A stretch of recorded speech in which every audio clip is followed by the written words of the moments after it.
Hi, everybody. Thank you so much for joining us today. My name is Sally Buckley. I am the Managing Director of Pragmatic Success. And our company put together a podcast series to celebrate, appreciate, honor engineers in our industry and the infrastructure industry specifically. The name of the podcast is Engineering Experts Group, and I have the pleasure of introducing Frédéric Bana. I've known Frederic for several years. He is a manager at SYSTRA Engineering. And just to give you a little bit of background on Frederic, he's got his transport engineering and structures degree from Polytech University in Spain, and a master's degree from France. Frederic comes to us today with about 20 years of experience in the transit industry.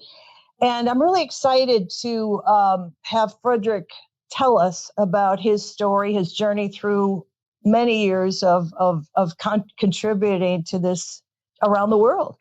And one of the things that I'm excited about is that what we're going to do today is we're going to talk about Frederic's project experience. We're going to talk about leadership, his connectivity and relationships with people he's worked with, developed, and also perhaps some of his mentors that helped him along the way. And also his future self that just has to do with what he sees in the future for this rail and transit industry. So I'm just really pleased to introduce Frederic. So Frederic, thank you for joining today. Thanks, Sally. Thanks for having me. I mean, I'm excited for our podcast and recording with you. So just a couple of things about myself. So as you said, I've got more than 20 years of experience in the transit industry, internationally and in the US. Currently working at SYSTRA. I'm leading the West Coast operation and also strategy and growth nationally. And again, excited to be here. Thank you. You know, one of the things that we talked about or have talked about during our several discussions together is I'd love to hear about your early days. You know, 20 years ago, you've told me about your experience in Spain and the complexities of that. That to me is a fantastic story. Could you tell your audience a little bit about where it all began and some of the complexities of that, please? Yes, sure. So it's quite a while ago, and as you said, I mean, we discussed that the experience that I had earlier in my career, when I was a young engineer and I was dynamic, I was ambitious, and looking forward to tackle complex challenges. And part of my journey, I was working at the time on a signaling project in Spain for a high-speed line between Madrid and Barcelona. Pretty complex project for different factors because the technology was completely new. That was one of the first deployment, or maybe even the first deployment of the European train control system technology, which is a standard which is now applied across Europe for high-speed line, and that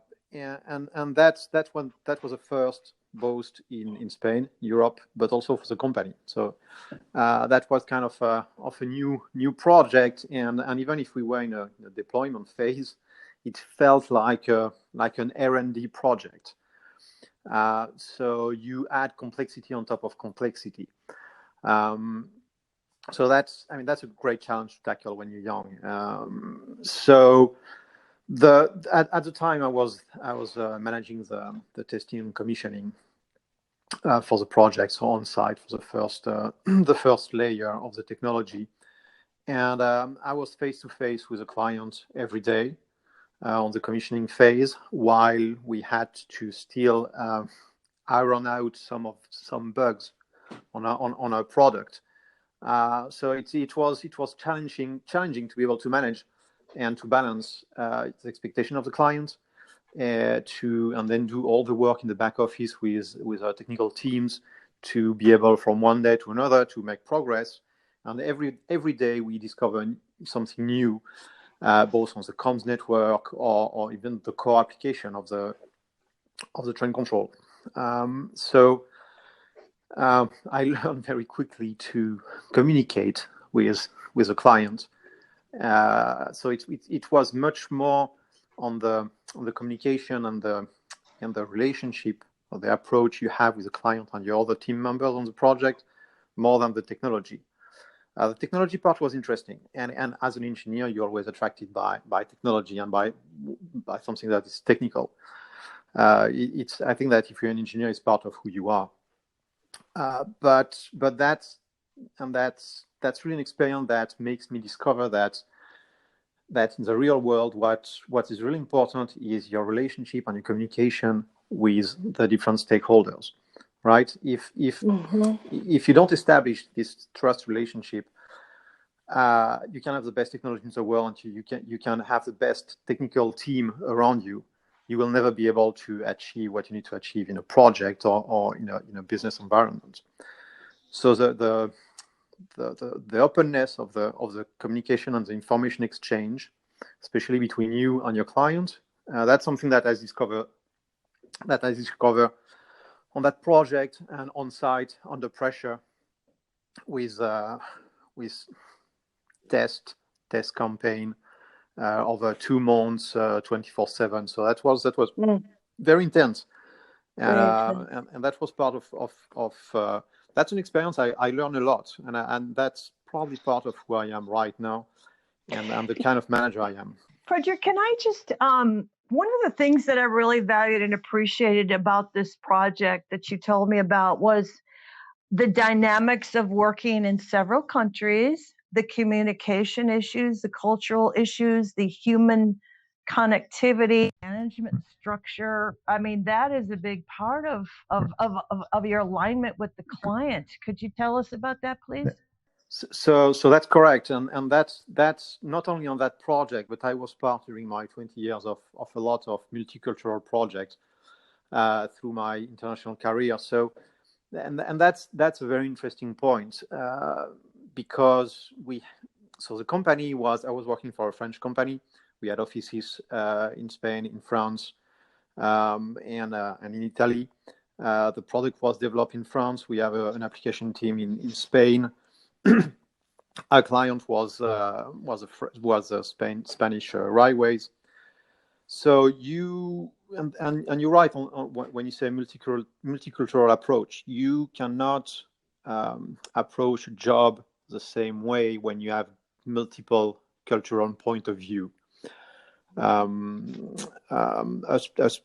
Spanish client was approaching some of the challenges we had on the project, or even how to manage a project, with a different perspective than our own manager inside the company from France. So you need to find the right balance in terms of understanding the culture of not only your client, but the culture the people you're working with. And it can be anywhere in the world. It's here in the US, it's when I worked in Europe, when I worked in Australia. You need to understand the business culture, but you also need to understand what makes people tick. So you need to understand how they think, how they will react, and you need to be at the same level. So and that's a big part of a manager job, and it's even truer today. It's more true today than it was 15 years ago, because the world is more global, and lots of companies in our sector are international. Lots of our suppliers have also international teams, so you will encounter that, and that's the phenomenon that's growing, and how to be able to connect multiple teams from different cultural background is again, it's based on trust, on the openness of the communication and the sharing of information. It's not just the technology, but it was. And today we're lucky because we have lots of platforms to communicate remotely, and we've seen that in the past year, we were working all remotely. But 15 years ago, those type of platforms were not there, so it was even more complex to be able to drive this kind of integrated approach between teams, fully remote, with basically a couple of email and a phone call. And that's something that I integrate into my, even today, in my day-to-day. I mean, that's something that built myself as a manager and as a leader. It's a really powerful part of that because you were early days in your career. So having a very ambitious spirit, so to speak, want to learn, want to develop.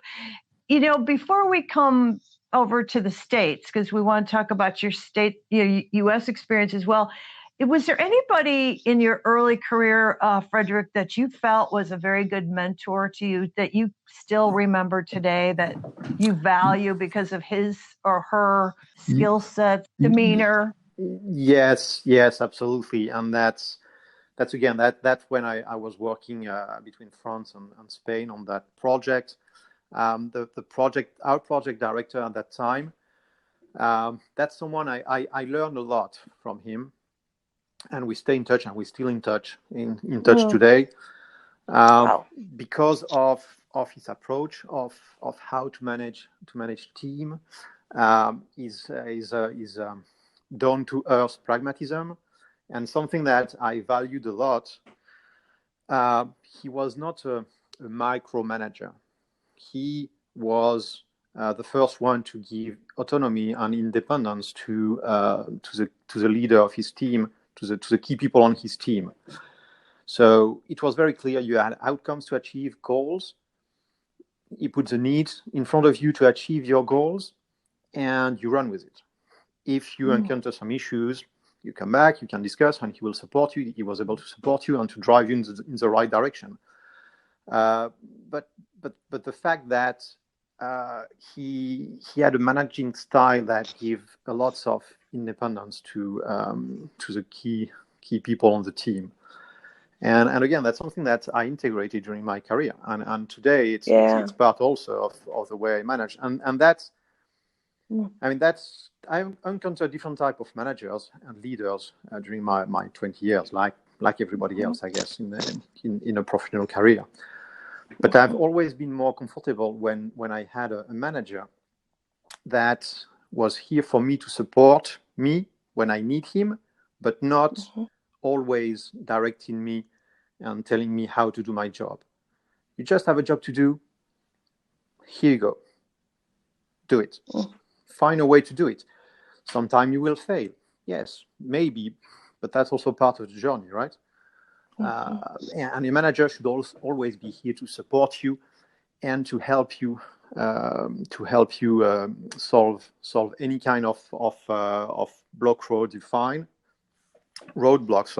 that you find along the way, but not telling you exactly how to do your job. I personally find it very counterproductive when you have this type of management in place. So what's interesting about it is you're attracted to or prefer to be around a pragmatic type of manager that is not micromanaging and gives you freedom. It's really interesting because you have to be a certain type of engineer, and you have to have, that, I guess it's called inner strength, because not everybody wants to be that, that autonomous, I suppose, right? So you're very lucky, and you still talk to him today, which is really exciting. I think mentors or champions are critical to all of our development, and I feel very lucky and honored that I also have people in my life that I can go to that are still available. So is there anything else you want to say about Spain and that project before we come over to the States? I think again it was at the beginning of my career, and that was part of the building blocks of my development as an engineer and as a manager, mixing the technology with a human relationship, and that's something that I value a lot. So something that you talked to me about that you're excited, I can't wait for your audience to hear this, about your project in Austin that has got so much excitement to it, I think. So go ahead and tell us about that. That's an exciting project. That's an ambitious program. Austin Capital Metro, they put together an amazing program called Project Connect that is completely redefining Austin, the mobility around Austin. And with SYSTRA, we are very lucky to be part of that program. We're supporting Capital Metro on the more of the technology side, looking forward to future trends. And the program is ambitious in the sense that it's very forward thinking.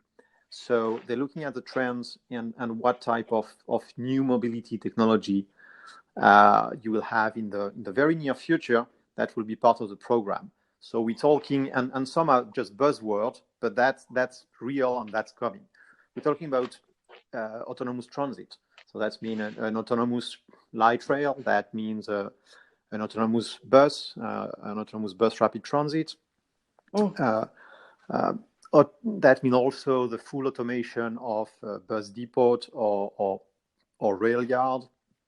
That means more connectivity with the end user, providing more information for the end user, but also constant connectivity with the O&M team. That's bring a lot of benefit when you're able to have and analyze data in real time of every pieces of your infrastructure. The vehicle, the track, every piece, every component of your transit infrastructure, you're able to monitor it in real time. You're able to build a digital twin for that. So it's oh my gosh. It's I mean, and all that is all the discussion we have with Project Connect. Overall, it's a more than $7 billion investment into the next step of Austin, and providing an amazing tool for the city and the people to move around. So it's fantastic. So and this is what's really key to this. There's a lot of components to it from a community-based program, because you had to get buy-in, right, for that $7 billion. So we talked about the fact that it was voted, it was on the ballot, wasn't it? Absolutely. So, I mean, we right now entering a phase where we have a real program, and we're going into the preliminary engineering. We're doing more design work, but all that is now possible because for the past 2 years and a half, the people in Austin, Capital Metro, the city of Austin, and with us and the rest of the consultant team, we were able to reach out to the community and to detail the plan, to hear the feedback of the community, to share that, to integrate that into the plan, and it's a lot of outreach. And I think that it has been a great job for the outreach team there, because they were able to really understand what the community was expecting and to communicate very clearly what the program was about and what the program will achieve for them. And that's what transit is. We are in a sector, in an industry. It's not just ourselves. It's not self-contained. You touch everybody around you in the community, because everybody is impacted by transit or mobility. So that's a very important component that we have to remember every day in our job of engineers. So we talked a little bit about it. My guess, Frederic, is this is pretty much a standalone. I mean, this particular project is not replicated in any other city that I'm aware of. Am I right on that, or am I wrong?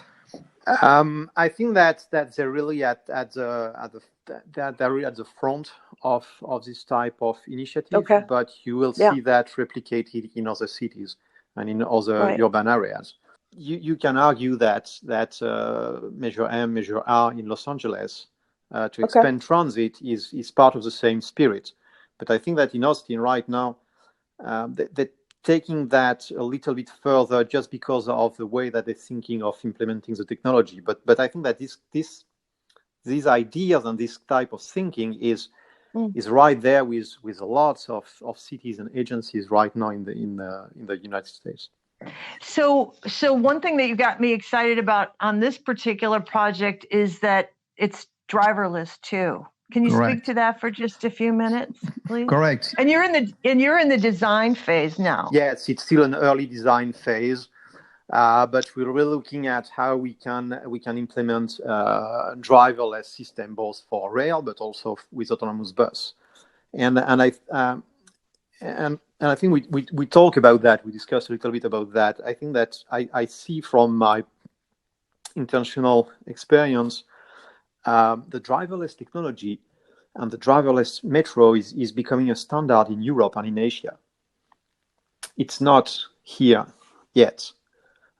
So there is kind of a gap between what the state of the technology, the way that is already in service in other parts of the world, and where we are right now in the United States. So that's also what makes this project exciting. That we will be bringing some technology that's already operating somewhere, but we will be tailoring it for the particular need of the U.S. urban environment.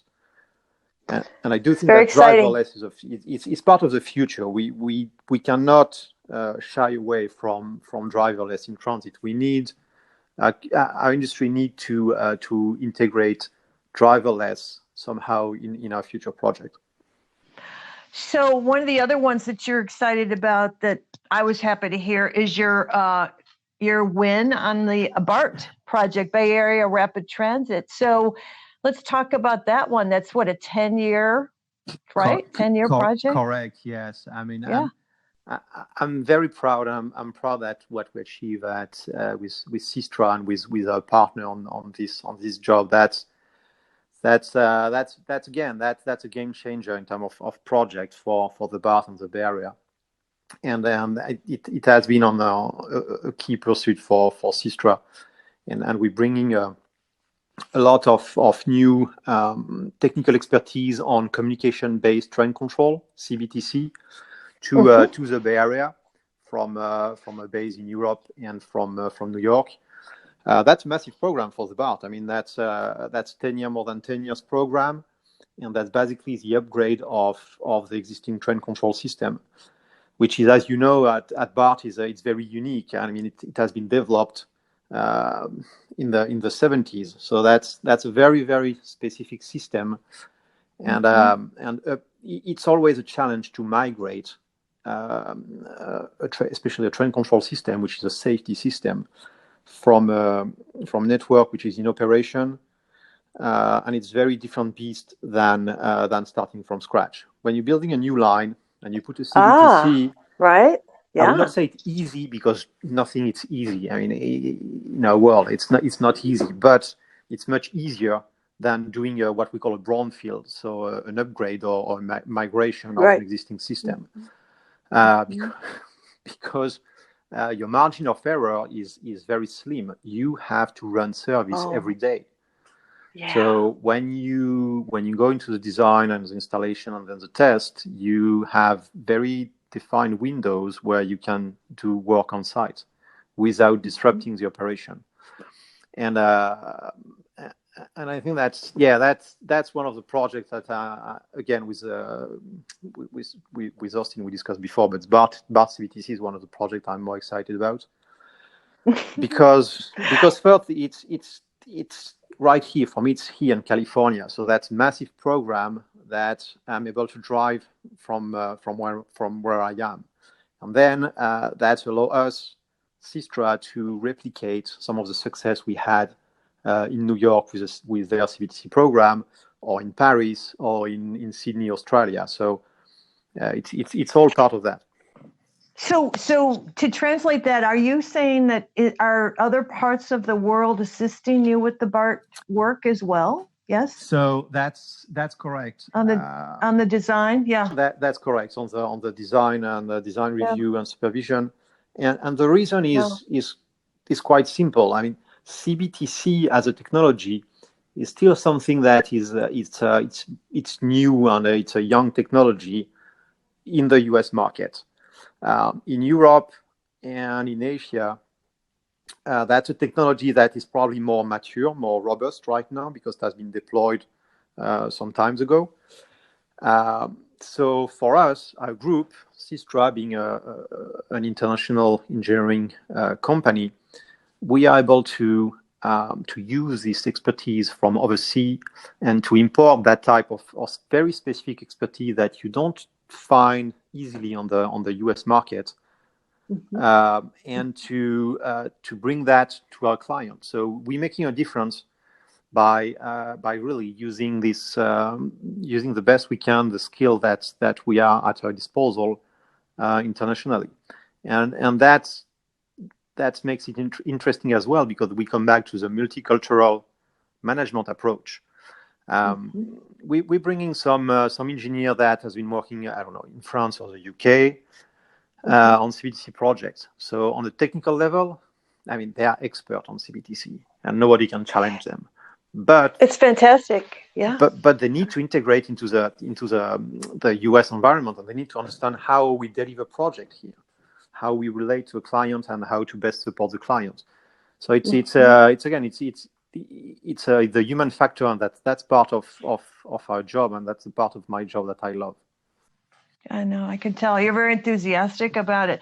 Something that I would, that I share with you is when I was with Bechtel in San Francisco, we had a big contract with BART as well, but I also had the experience of being on a startup with the Dulles Corridor Metro Rail project here in Virginia. And I understand your point of view relative to working on an existing system. I'm not in that space. I'm more in the human resources world, but to be part of a startup, complexities with that, and then the existing, I mean, I don't want to go too deep into it, but shutting down lines for a period of time. I mean, all the complexities. And the other thing that's kind of that I find inspiring is that when you're talking about working globally on this, is you've got France and US and many time zones. I mean, and you can move fast, with the right people. But so I want to switch over to the people part of your world, because I find that you have an exceptional ability to lead. And Well, thanks. we talk about, of course, and one of the things that I was intrigued by, and I want to hear this story because I love stories, is your experience in Mexico, and you'll share what I'm talking about, but how the development of people, and you speak often, I think, about the humane part of this, right, or the human part. That's it. Engineers, right? So I want to hear about leadership. Thank you.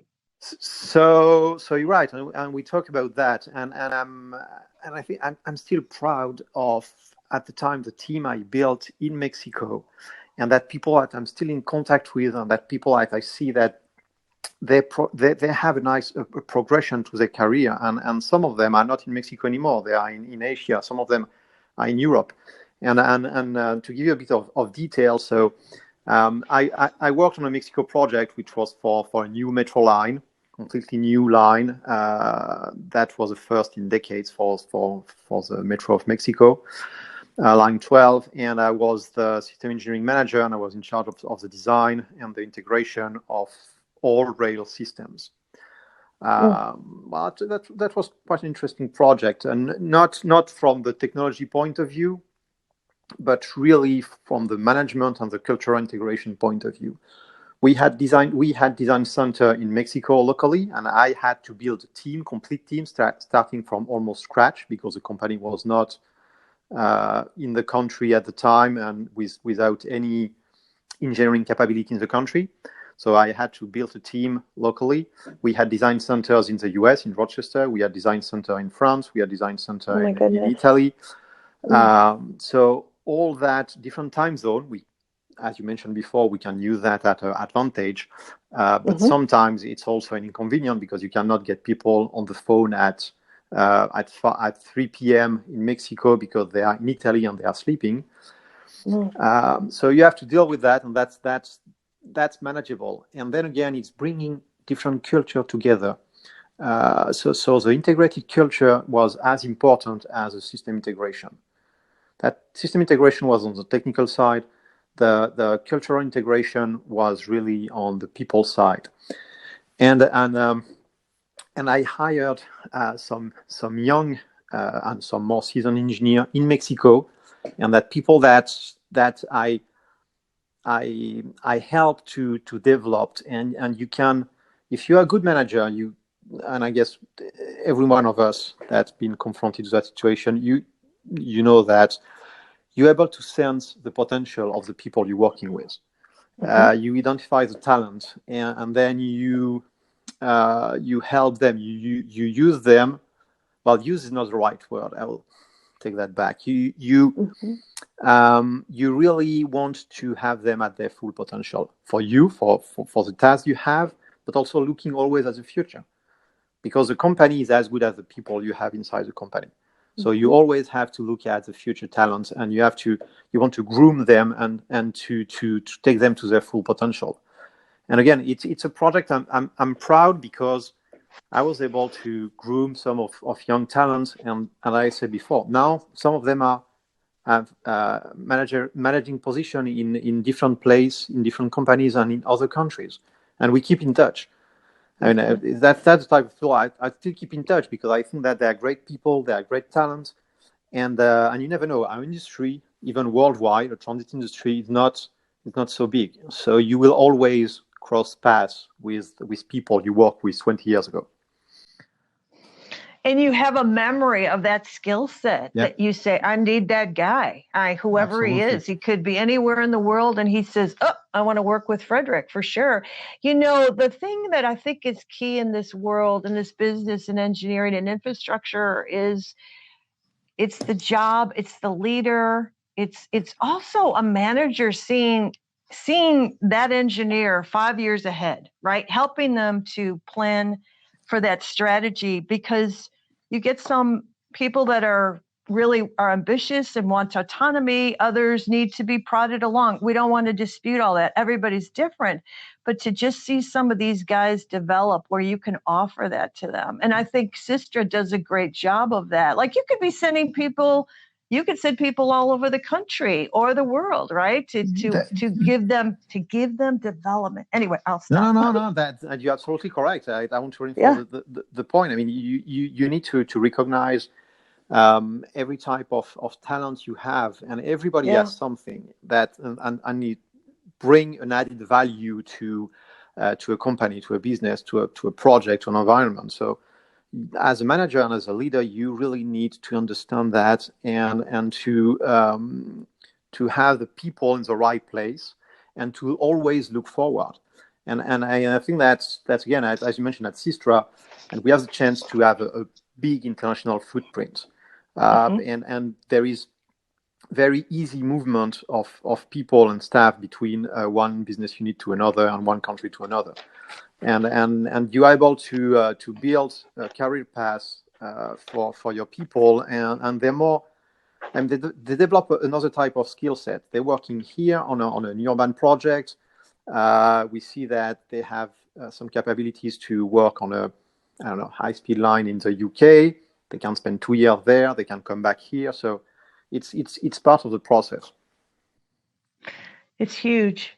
And these meetings that you have talk about your meetings with the teams. I think you have some informal meetings, and I'm working with engineers. I'm an engineer, and I'm working with engineers. So we are a lot of mentality is process driven. We are looking at boxes, and we are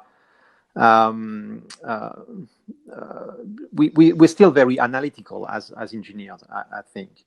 But I like to have very open and informal discussion with my teams. So we set up regular open discussion time slot on the calendar where we can exchange without a specific agenda. And people, and you're able to have people sharing their idea. They're much more open than if you have a specific agenda, or if you frame that on a specific topic. People will just try to spend, they will share ideas, and you go along with that, and that helps you as a manager to understand the way of thinking of your team. I truly believe, and I say that again and again, that you really need to understand how people think, how they will react, and it's much more important in your management style than the management framework that you have, the process, the procedures, and it's more important the technical aspect that our job. We are an engineering company, for example, at SYSTRA, so we are as good as our people. So you need to relate to your team, to your staff, and to do that, you need to open up sometime. So I think it's important to have Yeah. some candid Right? discussion, more than just your formal, regular weekly meeting, for example, with your team. You have a set up agenda, you tackle some issue on the agenda, and that's fine, and you monitor progress, you monitor your KPI, etc. But you still need to have those informal discussion, open discussion with the team. And I'm not talking just seeing someone at the coffee corner and having a small chat about how are the kids. I'm Right. talking about sitting down. You have a team of 10. You sit down and you discuss what happened last week on this job, on this project. What happened last week with the new announcement in the company.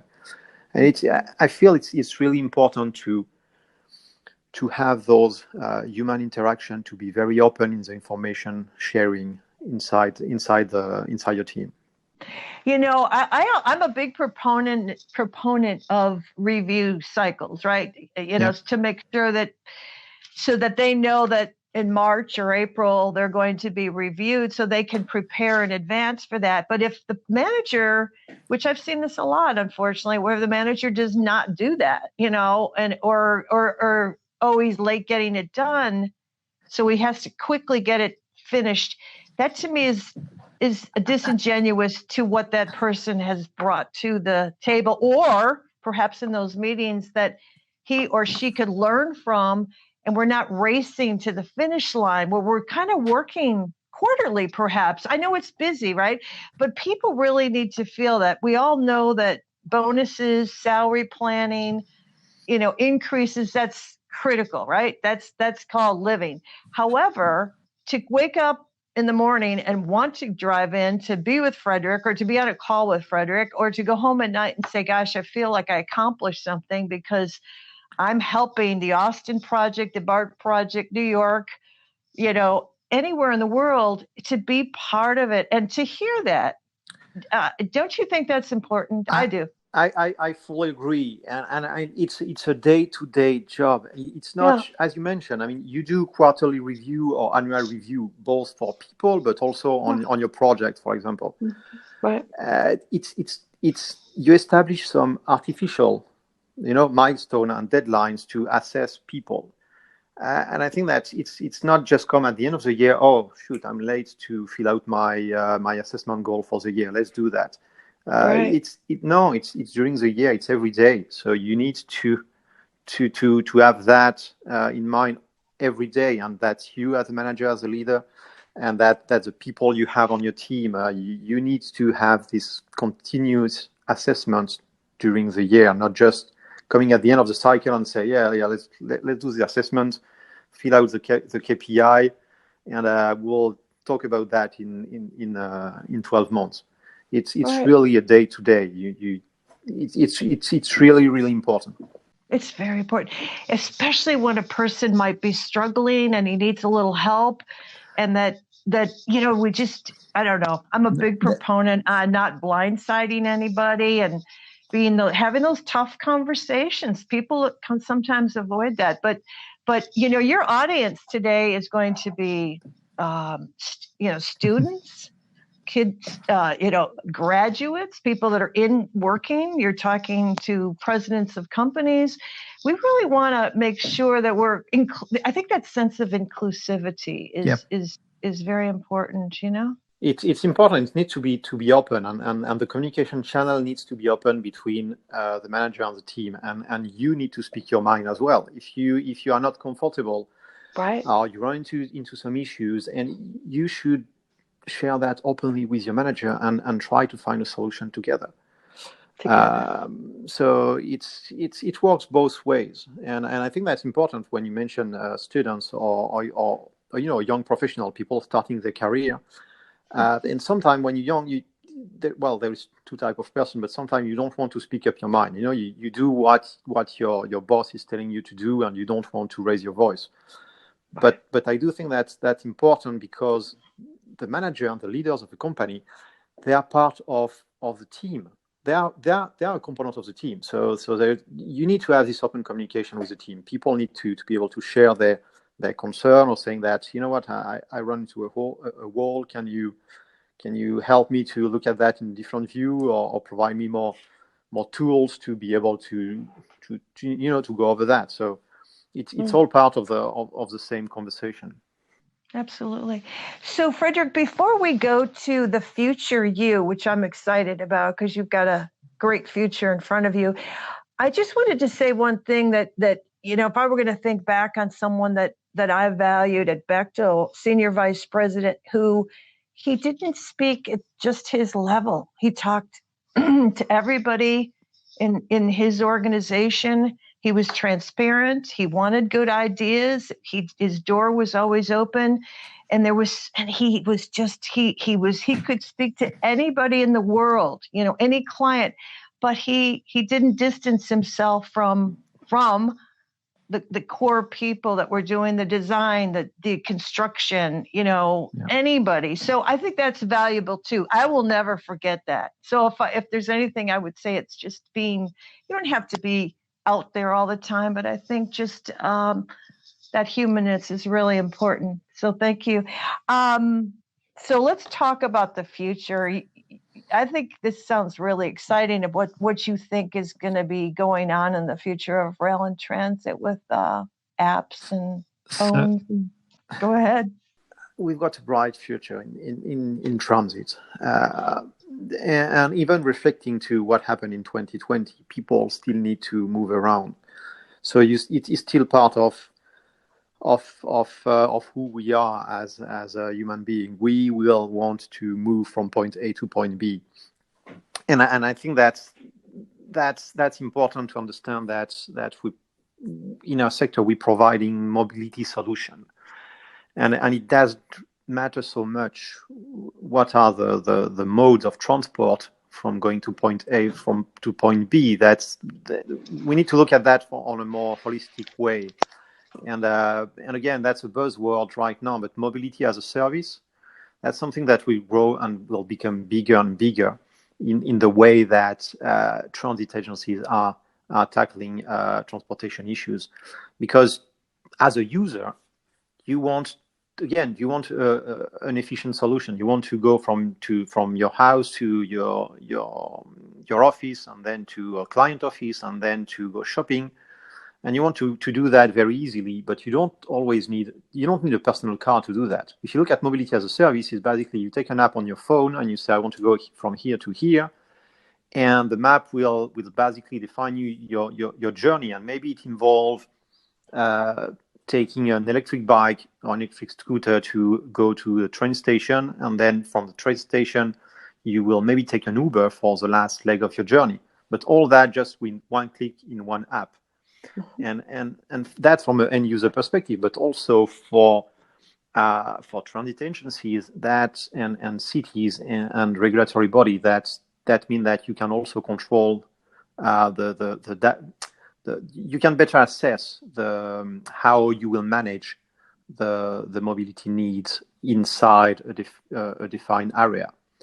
You will be able to use better the data. I mean, data management is also something that is critical. We live in a digital world, and to be able to plan for the future in terms of new services or more efficient services, you need to understand what you have.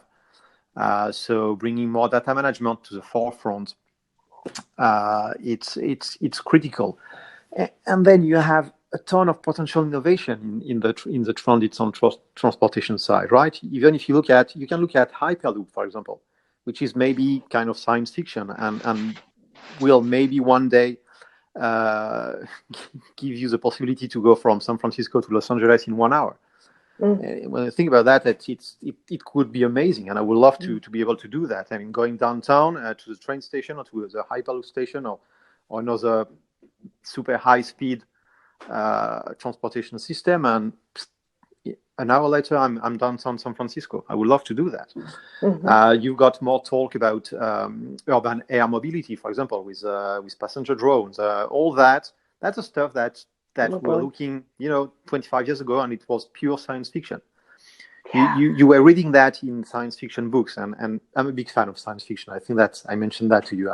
I love that, and sometimes it's kind of it's going to a circle, because some of the people today and are engineer and in research and development, they are inspired by science fiction books, and they're trying to make happen some of the technological idea that appears in books, which I found amazing. I mean, it's kind of closing the circle.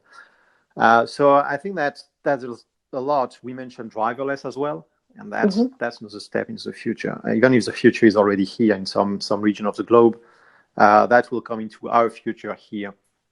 So, I was just thinking about, the future, your future, what you'd like to see in the future. But when you look globally, what country has the best that you would like to have? Or is it, I guess I needed to be specific, Europe or Asia? I mean, tell us a little bit about what you see needs to come to the U.S. that we don't use right now. So to take you on that, I don't think there is one country specifically, but I think that's here for us in the US, we are in a unique position that we can look at what's happening in other regions of the globe and look at what has been already tested in terms of technology and say we can bring that here, but we will bring that here in a more efficient package. We will make it work in a different way that will give us better benefits. So we can tweak what is already existing. That's part of the innovation. But I do think that right now Europe as a whole and Asia, they are one step forward in terms of pure technology. And I mean, driverless train driverless transit, driverless metro or mass or light rail. It's kind of becoming a standard in Europe and in Asia.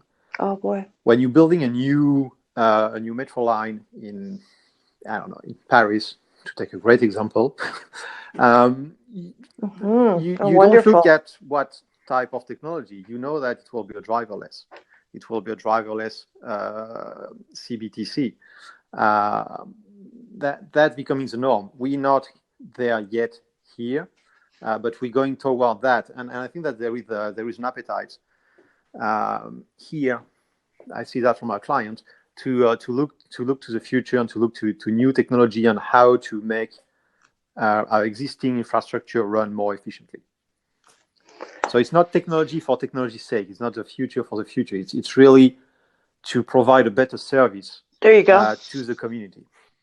Now SYSTRA really is quite advanced, isn't it? So you have great engineers. Yeah.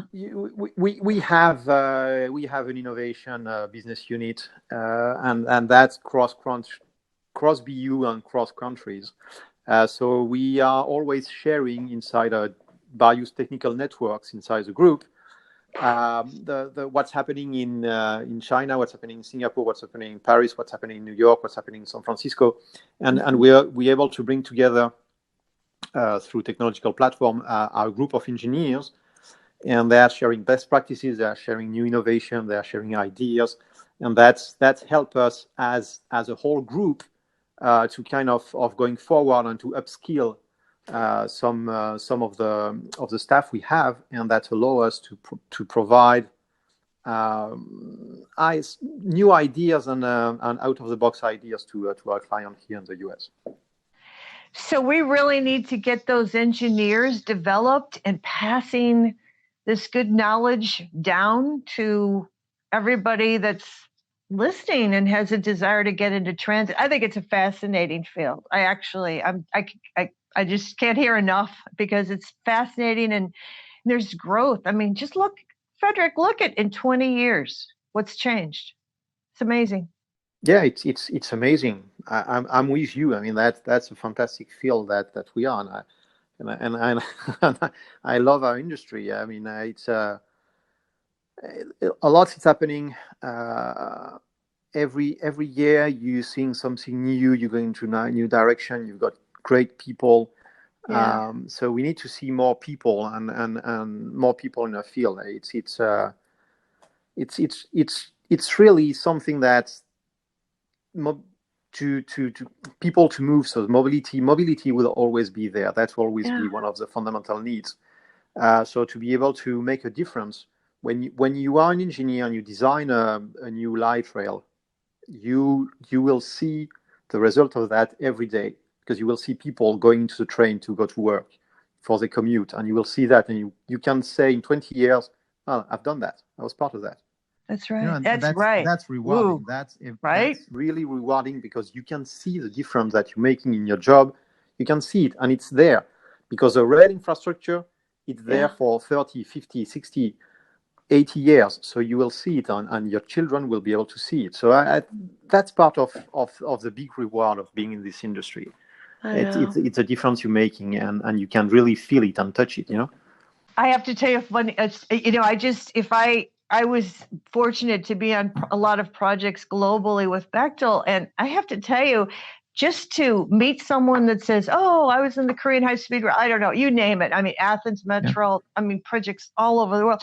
But just to meet people who are grateful for what happened to change their lives in that community, right? I mean, it goes on and on. But anyway, I just want to extend my thanks and appreciation for what you give to us and your enthusiasm and your modeling, because we really want to get this message out to the world, actually, to get people excited about engineering, that and to find good managers and mentoring and champions, and even asking questions to, that are wondering whether this is a field like they'd like to go into.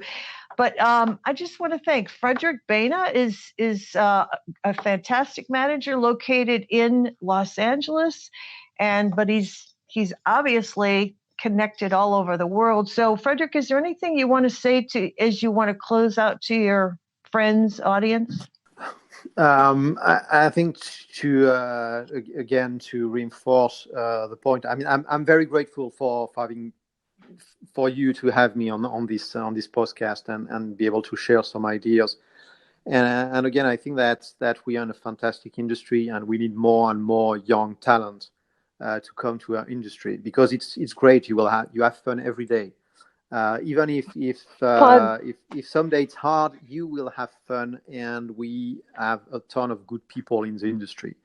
I discover lots of good managers and good leaders, and especially here in this country. I mean, it's a very, very rewarding industry, and we have a very close community of engineers, of planners, of thinkers, and that's where you want to be. That's right. So just for forward thinking, we're planning to do a panel discussion and bring more creative minds together in the engineering infrastructure, and Frederic will be a part of that. So thank you, everybody, for listening. Sally Buckley, Engineering Experts Group, and thank you very much. Okay, thanks, Frederic. Thanks again, Sally.